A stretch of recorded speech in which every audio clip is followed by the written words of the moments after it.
इस बुलेटिन के प्रायोजक हैं जोधपुर स्वीट्स एंड कचौरी। जनप्रतिनिधि आवाज उठाएं तो बन सकती है चौड़ी सड़क। आखिर क्यों महरूम रहे 12 हरनौदा शाहजी क्षेत्र के लोग।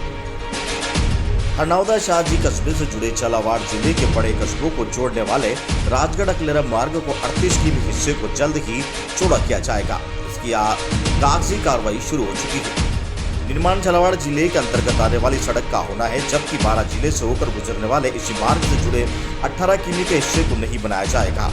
सार्वजनिक निर्माण विभाग के अधिकारी बता रहे हैं कि प्रस्ताव भिजवा रखा है, स्वीकृति नहीं आई है, जबकि चौड़ीकरण में नवनिर्माण की आस में ये मार्ग अपनी बदहाली के आंसू बहा रहा है। हरनौदा शाहजी अकलेरा मार्ग की बदहाली का नजारा लोगों को कहना है कि इन मार्गों पर यातायात का दबाव काफी बढ़ जाने से सड़कों की चौड़ाई कम पड़ने लगी है। साथ ही खराब हो चुकी सड़क पर हुए गड्ढे वाहन चालकों की परेशानी बढ़ा रहे हैं। ऐसे में 12 जिले के जनप्रतिनिधियों व अधिकारियों को इस ओर ध्यान देना चाहिए। सार्वजनिक निर्माण विभाग के झालावाड़ जिले के अधिकारी सूत्रों से मिली जानकारी के अनुसार अकलेरा से राजगढ़ मार्ग के निर्माण कार्य की टेंडर प्रक्रिया चल रही है। इसमें खाताखेड़ी के निकट पर नदी का ऊंचा पुल भी शामिल है। इसी मार्ग के झालावाड़ जिले की सीमा से आने वाले 35 किमी पर 7 मीटर चौड़ी सड़क बनाई जाएगी। साथ ही डामरीकरण कार्य होगा। हाई लेवल ब्रिज के टेंडर की प्रक्रिया चल रही है। उधर झालावाड़ जिले के हिस्से के रोड के लिए शुरू हुई इस कार्य योजना के 12 जिले की सीमा के अंतर्गत आने वाले सड़क शामिल नहीं होने के लोग निराश है। खाताखेड़ी में परो नदी में हाई लेवल ब्रिज का निर्माण भी होगा। झालावाड़ जिले के हिस्से में एमपी बॉर्डर तक कुल 3 किमी की सड़क बनेगी, जिससे 7 मीटर चौड़ाई की डामर से सड़क बनाई जाएगी। मनोर थाना के निकट खाताखेड़ी के पास पर नदी पर हाई लेवल ब्रिज भी बनेगा। 12 जिले के छबड़ा एक्शन नरेंद्र कुमार ने बताया कि हमने इस रोड के लिए प्रस्ताव बनवा कर भिजवा रखे हैं, इसकी अभी स्वीकृति नहीं मिली है। लोगों में संशय रोड बनने की सूचना के बाद कस्बे मुख्य रोड के दुकानदार और मकान मालिक इस बात की आस लगा रहे हैं कि रोड की चौड़ाई में कितने मकानों के से हटाए जाएंगे और बाईपास रोड तो नहीं निकल जाएगा। लेकिन इन आकांक्षाओं के बीच कस्बे में जुड़े रोड का हिस्सा फिलहाल निर्माण में शामिल नहीं होने से लोगों को निराशा हाथ लगी है। हरनौदा शाहजी से केशव कुमार शर्मा की रिपोर्ट।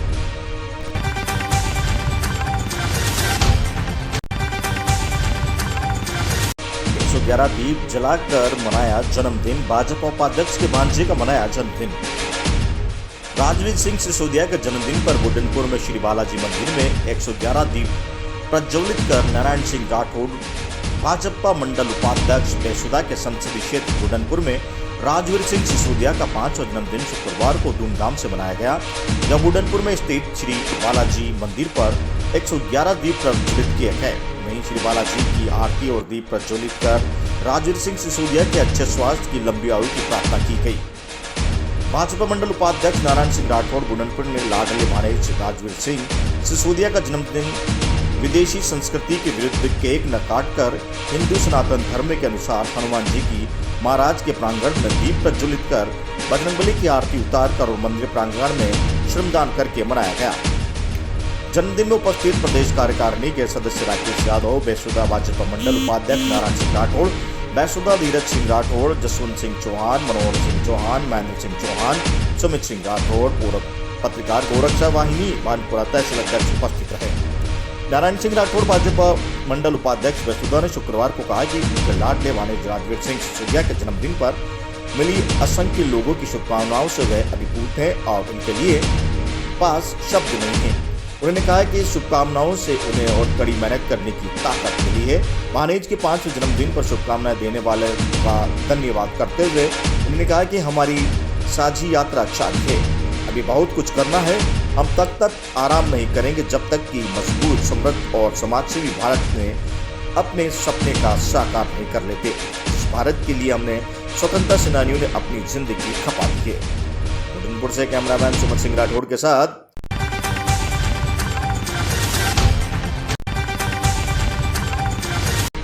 शहर में चल रहे विकास कार्यों के निरीक्षण के दौरान भड़के यूडीएच पंथी शांति धारीवाल।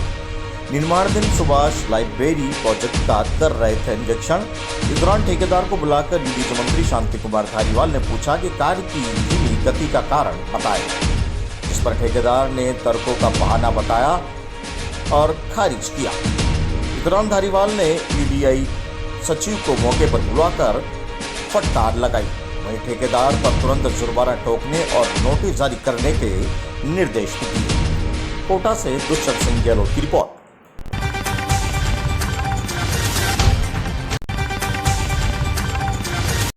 राजस्थान सरकार का प्रशासन गांव के अभियान, आमजन की समस्याओं का मौके पर समाधान। कलमोदिया में 12 जिला कलेक्टर ने शिविर का लिया जायजा। छिपाबड़ोद के कलमोदिया ग्राम पंचायत में आयोजित प्रशासन गांव के शिविर में सभी विभाग के मौजूद रहे। वहीं शिविर में भारी भीड़ देखने को मिली, जहां मौके पर ही उन्हें लाभ मिलने से लोग गदगद रहे। वहीं कई लोगों ने अरसे से लंबित काम पूरे होने पर राहत की सांस ली।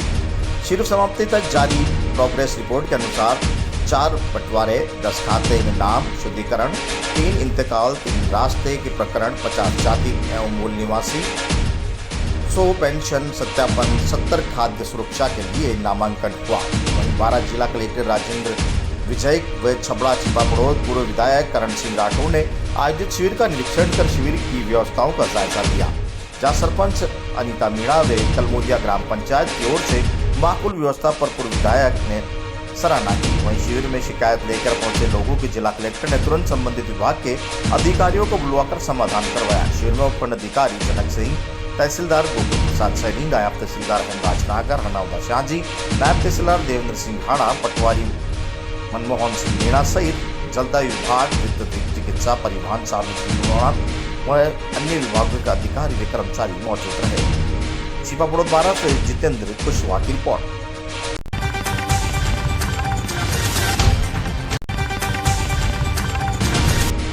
मेडिकल कॉलेज टीम ने किया चित्तौड़गढ़ चिकित्सालय का निरीक्षण। विगत 7 वर्षों से चित्तौड़गढ़ की राजनीति का मुख्य मुद्दा बना चर्चा में रहे मेडिकल कॉलेज का निर्माण कार्य जारी है, जिसके अगले वर्षों के अंत तक पूरा होने की संभावना है। इसी को लेकर शुक्रवार को मेडिकल कॉलेज के नोडल अधिकारी डॉक्टर मनोज गुप्ता और मेडिकल कॉलेज के प्रभारी डॉक्टर जगदीश चौधरी ने जिला राजकीय सांवलिया जी चिकित्सालय के आउटडोर का निरीक्षण कर वर्तमान में मरीजों को उपलब्ध करवाई जा रही सेवाओं के साथ ही चिकित्सालय में विभिन्न वार्डों में जाकर सुविधाओं के बारे में भी तकनीकी रूप से जानकारी प्राप्त की। इस बारे में जानकारी देते हुए मेडिकल कॉलेज के नोडल चिकित्सा अधिकारी डॉक्टर मनोज गुप्ता ने बताया कि राज्य सरकार की मंशा के अनुरूप ही चित्तौड़गढ़ में मेडिकल कॉलेज का निर्माण कार्य जारी है। इसी को लेकर जिले के सबसे बड़े जिला राज्य की सांवलिया जी चिकित्सालय में चिकित्सालय पीएमओ डॉक्टर दिनेश वैष्णव के निर्देश में टीम ने मेडिकल कॉलेज प्रभारी डॉक्टर जगदीश चौधरी, विकास पारिक और मनोज गोयल के साथ चिकित्सालय के आउटडोर का निरीक्षण कर मरीजों को दी जा रही विभिन्न प्रकार की सुविधाओं के बारे में जानकारी प्राप्त की। इससे आउटडोर में चिकित्सकों के चैम्बर, एक्सरे कक्ष, प्रयोगशाला, ब्लड बैंक, आपातकालीन सेवाएं, ट्रामा वार्ड, मेल और female ward, ICU, operation theatre का निरीक्षण कर संबंधित प्रभारी से सुविधाओं के बारे में जानकारी प्राप्त की। उन्होंने बताया कि शीघ्र ही सरकार की ओर से एक टीम चिकित्सालय का निरीक्षण करेगी। उसी के तैयारियों को लेकर आज निरीक्षण किया गया है। वहीं उन्होंने बताया कि निरीक्षण के दौरान जो भी खामियां मिली है उसे शीघ्र ही दूर करने के लिए निर्देशित किया जाएगा। गौरतलब है कि चित्तौड़गढ़ जिला मुख्यालय समीप बेचुंदा क्षेत्र में करीब 325 करोड़ रुपए की लागत से 45 बीघा जमीन पर बने रहे इस प्रस्तावित मेडिकल कॉलेज को लेकर कई वर्षों से राजनीतिक गहराई और इसी पर मेडिकल कॉलेज का श्रेय लेने की होड़ भी मची हुई थी। आखिरकार इस वर्ष जून में मेडिकल कॉलेज का निर्माण कार्य शुरू हो ही गया। ऐसी संभावना जताई जा रही है कि अगले वर्ष अंत तक यह मेडिकल कॉलेज बनकर तैयार हो जाएगा। चित्तौड़गढ़ से गोपाल चतुर्वेदी की रिपोर्ट।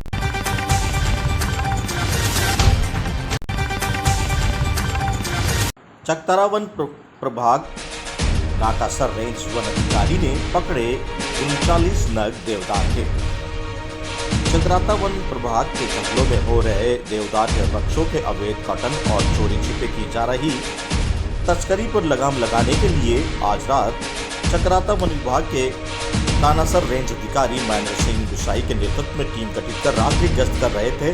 गश्त के दौरान चकराता के धरानाधार के पास एक पिकअप वाहन रात्रि के समय आते दिखाई दिया, जिसका वाहन संख्या UK 1416 CA 0287 को जांच से तो रोका गया। जैसे ही वाहन रोका गया, कर्मचारी वाहन की जांच करने लगे। वाहन में बैठे चालक अंधेरे का लाभ उठाकर मौके से भाग गया। वाहन में देवदार चिराग प्रकार के 39 नग भरे हुए थे। इन्हें वन कर्मियों द्वारा जब्त कर लिया गया। वाहन को धरानाधार कानासर रेंज चक्राता के रिजर्व रेंज डाक पत्थर में लाया गया, जिस पर भारतीय वन अधिनियम 1927 के तहत कार्रवाई की जा रही है। रेंज महेंद्र गुसाई ने कहा कि इस प्रकार की अवैध लकड़ी की तस्करी पर कार्रवाई आगे भी जारी रहेगी। वन टीम के चैनदास, वन दरोगा राहुल चौहान, वन स्वीट अधिकारी शमशेर दास, जगत सिंह नेगी आदि कार्यकर्ता व कर्मचारी मौजूद रहे। चक्राता से ब्यूरो रिपोर्ट। अधिकारी चक्राता द्वारा हमें निर्देश दिए गए थे कि आप समय समय पर जो अवैध प्रकाश की चोरियां होती हैं या इसकी आप इस जांच करते रहें, समय समय पर गश्त करें। तो इसी सिलसिले में हम रात्रि गश्त में थे कल रात, और हमें कनासर से चक्राता आते हुए एक गाड़ी मिली जिसमें 39 नग हमें देवदार के सूखी लकड़ी के मिले। और हम पता कर रहे हैं फ़िलहाल कि ये कहाँ से आया है, इसकी जांच चल रही है फिलहाल। कितने लोग थे सर गाड़ी में? हमें गाड़ी में कोई मिला नहीं, क्योंकि गाड़ी हमारी जब आई तो कोई उसमें मौजूद नहीं था। शायद हो सकता है हमें गाड़ी देख के कोई निकल भाग गया हो ड्राइवर वहाँ से। सर ये लकड़ी की कीमत बताएंगे आप, किस चीज़ की लकड़ी थी ये? लकड़ी देवदार की थी। कीमत करीब 2 लाख के करीब होगी, बाज़ार मूल्य जो उसका है। Thank you sir.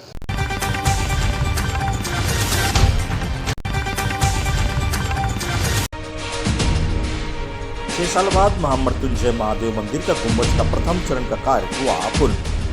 पिछले 6 सालों से चमोली जिले के पिंडर घाटी में देवी धुर्रा पर्वत शिखर पर विराजमान पौराणिक महामृत्युंजय महादेव मंदिर का नवनिर्माण कार्य चल रहा है, जिसमें शिव भक्तों का संपूर्ण सहयोग किया जा रहा है। जहां 33 गांवों की ग्राम कमेटियां इस मंदिर का रखरखाव का जिम्मा संभाले हुए है। 9वीं सदी के कन्नौज के राजाओं के द्वारा स्थापित महामृत्युंजय महादेव मंदिर 16वीं-17वीं में गोरखाओं के आक्रमण करने से ये मंदिर ध्वस्त हो गया था, जिसे पुनः यहाँ के लोगों ने निर्मित किया। इस मंदिर का उल्लेख हिमालय गजेटियर से मिलता है। सन 2015 में यह मंदिर का पुनर्निर्माण किया जा रहा है, जिसके लिए राजस्थान से ललितपुर के नाम से पत्थर मंगवाए गए हैं और महाराष्ट्र के नामचीन कारीगरों के द्वारा इसे केदारनाथ मंदिर की तर्ज पर बनाया जा रहा है। इसके लिए धन और शिलादान शिव भक्त खुले मन से कर रहे हैं। अब तक मंदिर में तमाम परिसरों को रास्तों के निर्माण पर ही लाखों रुपए खर्च किए जा चुके हैं। आज शारदीय नवरात्र के पावन पर्व पर मंदिर का गुंबज का प्रथम चरण पूरा होने पर मंदिर में विधि विधान से मंत्रोच्चारण हवन के साथ 45 फीट ऊंचे गुंबज को बंद कर दिया गया। आपको बता दें कि अभी 6 फीट और ऊंचा बनाने के बाद कलश स्थापित किया जाएगा। अभी भी राजस्थान से मंगवा गए पत्थरों की नक्काशी के बाद ये मंदिर की अलौकिकता को भव्यता सामने आएगी और यह मंदिर पिंडर घाटी का सबसे बड़ा मंदिर होगा। चमोली से सुरेंद्र धनेत्रा की रिपोर्ट। बहुत बहुत धन्यवाद धनेत्रा जी कि आप हमारे इस क्षेत्र में आए और आपकी रिपोर्टिंग कर रहे हैं यहाँ से। मैं आपको बता दूं कि ये जो भगवान मृत्युंजय का मंदिर है ये देवधुरा में है, नारायणगढ़ विकासखंड के देवधुरा पर्वत पर है। और यहाँ पर एक परंपरागत मंदिर था बहुत छोटा, जिसका इतिहास कुछ इस तरह से है कि ये गोरखाली के टाइम पे इस मंदिर को भग्न कर दिया गया था और उसके बाद यहाँ के लोकल लोगों ने उस मंदिर को एक छोटा सा रूप दिया था। इस मंदिर के जो भव्यता के भग्न पत्थर हैं वो यहाँ नीचे मिलते हैं। तो ये ऐतिहासिक और पौराणिक महत्व का ये मंदिर है। 2013 में आपदा के आने के बाद जब पूरे क्षेत्र में जनहानि से बचे तो अपने इष्ट देव की ओर हम सब सारे लोग इकट्ठे हुए और 2015 से हमारा अभियान चल रहा है कि भगवान मृत्युंजय का एक भव्य मंदिर बने यहाँ। और इस भव्य मंदिर में देश विदेश से लोग आएँ, पर्यटन को बढ़ावा मिले। आज 2015 के बाद मंदिर का सभा मंडप तैयार है और मंदिर का जो गुंबद है वो आज बंद कर दिया गया है। उसके 2 स्टेप पूरे हो गए हैं, तीसरा स्टेप अभी और बड़ा होना है, उसमें ऊपर कलश स्थापित होना है। इसके बाद इसमें राजस्थान से आए हुए ये ललितपुर ग्रे नाम के जो पत्थर हैं ये जड़े जाएंगे और इन पत्थरों को जड़ने के बाद इस मंदिर को एक जो कतूरी शैली में जो ये बन रहा है, बिल्कुल 10वां केदार जिस तरह से इसको कहते हैं, केदारनाथ के ही तर्ज पर ये मंदिर बन रहा है। मैं हमारे जो दानदाता हैं, हमारे जो श्रद्धालु हैं, वो देश विदेश में, पूरे भारत में, दिल्ली, देहरादून और तमाम जो प्रवासी लोग हैं हमारे, उन्होंने बहुत बड़ी मदद की है हमारी आर्थिक रूप से। और आज भी हम चाहते हैं कि वे लोग और ज़्यादा हमसे जुड़ें और ज़्यादा धन की यहाँ आवश्यकता पड़ेगी। बिना किसी सरकारी सहायता के क्राउड फंडिंग के द्वारा लोगों के जन सहयोग से ये भव्य निर्माण इस पर्वत शिखर पर हो रहा है। और बहुत बहुत धन्यवाद कि आपने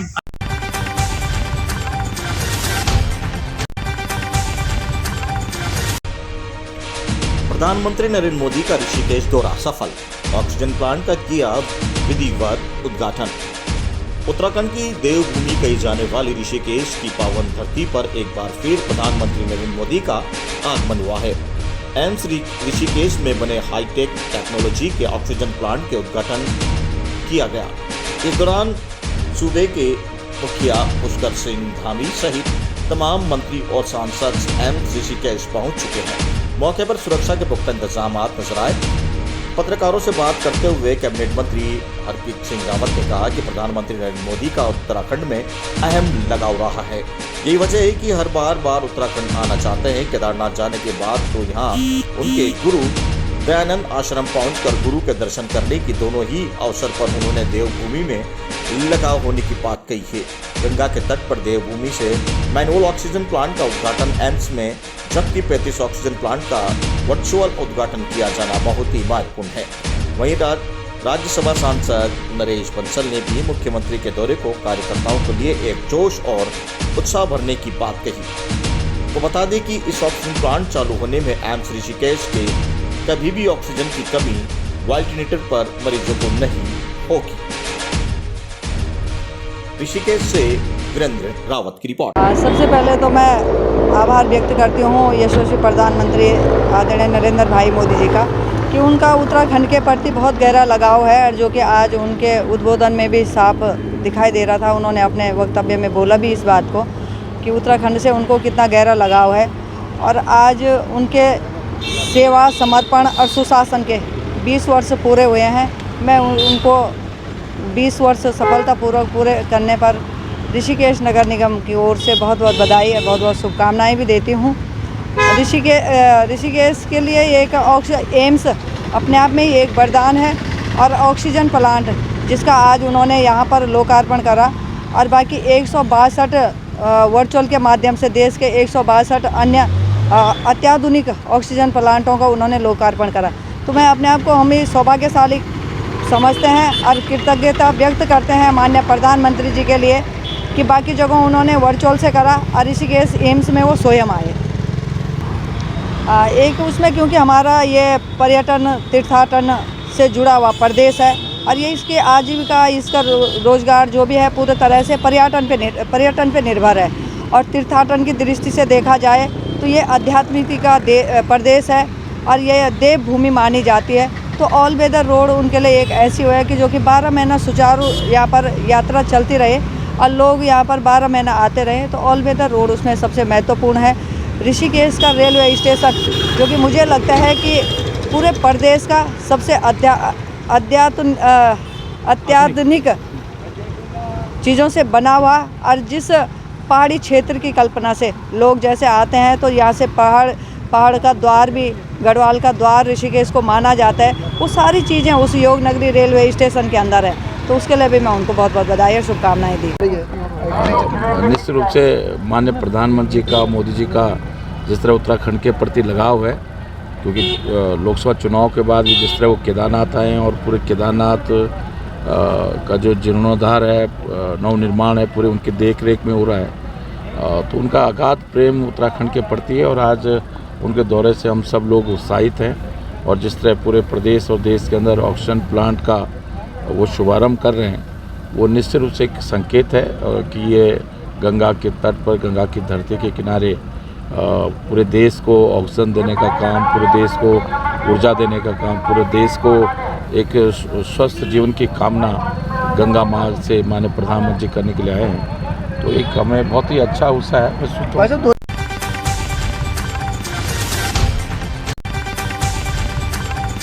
दिन प्रतिदिन बढ़ रही मरीजों की संख्या, स्वास्थ्य केंद्रों में उमड़ रही है भीड़। झालावाड़ जिले के चौमेला सामुदायिक स्वास्थ्य केंद्र चौमेला पर करना पड़ रहा है मरीजों को बीमारियों का सामना। मौसमी बीमारियों का चल रहा है प्रकोप, जिसके चलते मरीजों को डेंगू व अन्य कई बीमारियों का सामना करना पड़ रहा है।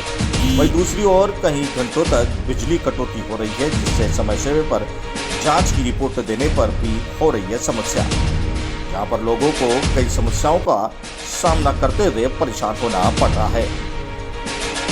गंगा चौमेला से सुनील निगम के साथ धर्म सिंह की। इस बुलेटिन के प्रायोजक थे जोधपुर स्वीट्स एंड कचौरी।